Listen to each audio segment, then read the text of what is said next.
सो भाई लोग फाइनली हमें इस साल आने वाली सुपर गर्ल का ट्रेलर देखने को मिल गया। और मैं ये कहना चाहूँगा कि ये पहले वाले टीजर के कंपेयर में मुझे थोड़ा बेटर लगा।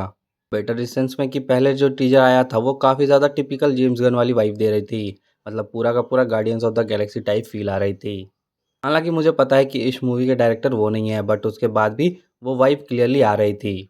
लेकिन अब जो ये ट्रेलर आया है उसमें फील होता है कि चीज़ें थोड़ी डिफरेंट है। मैं ये नहीं कह रहा कि वो गार्डियन वाली वाइब कंप्लीटली ख़त्म हो गई। ऐसा होने से रहा क्योंकि मूवी का थीम ही स्पेस एडवेंचर है, तो वो फील तो रहेगी ही। बट डिफरेंस ये है कि पहले टीजर में टोन काफ़ी लाइट हार्टेड थी और अब ये ट्रेलर थोड़ा ग्रे शेड में खिल रहा है। एंड ऑनेस्टली मुझे ये अप्रोच सही लगा क्योंकि जब बात सुपरमैन की आती है, वो गलती करे, मोरली कंफ्यूज हो, ये सब सुपरमैन पर सूट नहीं करता। लेकिन सुपरगर्ल के केस में ये परफेक्टली वर्क करता है। सुपरगर्ल का ग्रे टोन ही उसे इंटरेस्टिंग बनाएगा। अगर आपको सुपरमैन वाली सेटअप याद हो तो उसमें ये हिंट दिया गया था कि सुपरमैन के क्रिप्टॉन वाले पेरेंट्स का इंटेंशन थोड़ा ग्रे था। मतलब वो अर्थ में सुपरमैन को भेजे ही थे उसे कॉन्कर करने के लिए। तो इससे आइडिया लगता है कि उनके पेरेंट्स की थिंकिंग क्या थी एंड कैसे चीज़ें वहाँ वर्क करती थी। और यहीं से एक इम्पॉर्टेंट डिफरेंस आता है। सुपरमैन बचपन में ही अर्थ आ गया था, लेकिन सुपरगर्ल एक एडल्ट होने के बाद वहाँ से निकली थी उस प्लैनेट से। तो वो क्रिप्टॉन के असली नेचर को जानती है। एंड इसलिए सुपरगर्ल को सुपरमैन जैसा समझना सही नहीं होगा। वो फंडामेंटली डिफरेंट पर्सन है। वही सुपरगर्ल ज़्यादा टाइम पर अर्थ पर नहीं रहती है, वो अलग अलग प्लैनेट्स ट्रैवल करती हैं। ऐसे प्लैनेट जहाँ रेड सन है ताकि वो ड्रंक हो सके। पर में एक बड़ा इंसिडेंट होगा, क्रिप्टो द डॉग पर अटैक हो जाएगा। ये अटैक करता है cream of the yellow hills. बोला जा रहा है कि ये बंदा मेन विलन की तरह यहाँ निकल के आएगा। एंड क्रिप्टो के पास अब सिर्फ 3 दिन का समय है। एंड उसे बचाने का एंटीडोट भी क्रीम के ही पास होगा। यहीं से मोटा मोटी मूवी की रियल जर्नी स्टार्ट होगी। सुपरगर्ल के पास लिमिटेड टाइम है, क्लियर मिशन है और एक डेंजरस विलन। पूरा सेटअप देखकर वो जेम्स गर्ल वाली फीलिंग आ जाती है कि क्रिप्टो पे जान पे आ गई है, एक एनिमल को बचाना है, सेव करना है। एंड वो इमोशनली उस थीम में जाने की कोशिश करना है, प्लस स्पेस जर्नी। तो वो ओवरऑल एक जेम्स गन वाली वाइब यहाँ पे आ जाती है।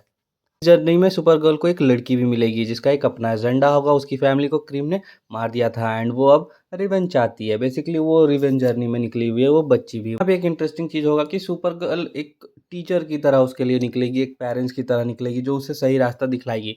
अब सुपरगर्ल खुद सही रास्ते पे नहीं है तो एक दूसरे पर्सन को कैसे सही रास्ते पे दिखलाएगी। तो यहाँ पे वो चीज़ करेगा कि दोनों एक दूसरे को कुछ सिखाएंगे, कुछ सही चीज़ सिखलाएंगे, कुछ गलत चीज़ सिखलाएंगे और दोनों का एट द एंड एक प्रॉपर बॉन्ड क्रिएट होगा। बेसिकली एंड में एक्चुअली सुपर गर्ल होगी जो वो खुद सीख रही होगी उस लड़की से। एंड यहाँ पे उससे कैरेक्टर डेवलप होगा हमारे सुपर गर्ल का। एंड वही चीज़ एट द एंड वर्क करेगी कि हाँ, this is how super girl now present at you, कि देखो भाई ये है तुम्हारा कैरेक्टर एंड आप इसे ऐसे एंजॉय करो। अब मूवी में हमें लोबो भी देखने को मिलेगा, लेकिन वो ना ही प्रॉपर हीरो की तरह रहेगा ना ही प्रॉपर विलन की तरह। वो मिड में रहेगा। तो उसे आप एक कैमियो की तरह ट्रीट करो। मैं तो अभी फ़िलहाल कैमियो की तरह देख रहा हूँ। देखना है कि स्टोरी में कैसे कितना वो इन्वॉल्व होते हैं।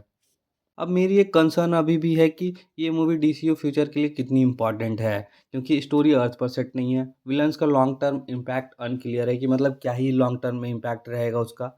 सुपरमैन एक स्ट्रॉन्ग कनेक्शन फील नहीं हो रहा है। मतलब ठीक है, हमने सुपरमैन मूवी देख ली, पर उससे कितना ही कनेक्ट होगा। सिर्फ सुपरमैन का कैरेक्टर जाएगा, बाकी कैरेक्टर्स कहाँ जाएंगे, बाकी की स्टोरी कहाँ जाएगी, तो वो सारी चीज़ें कनेक्ट नहीं होंगी।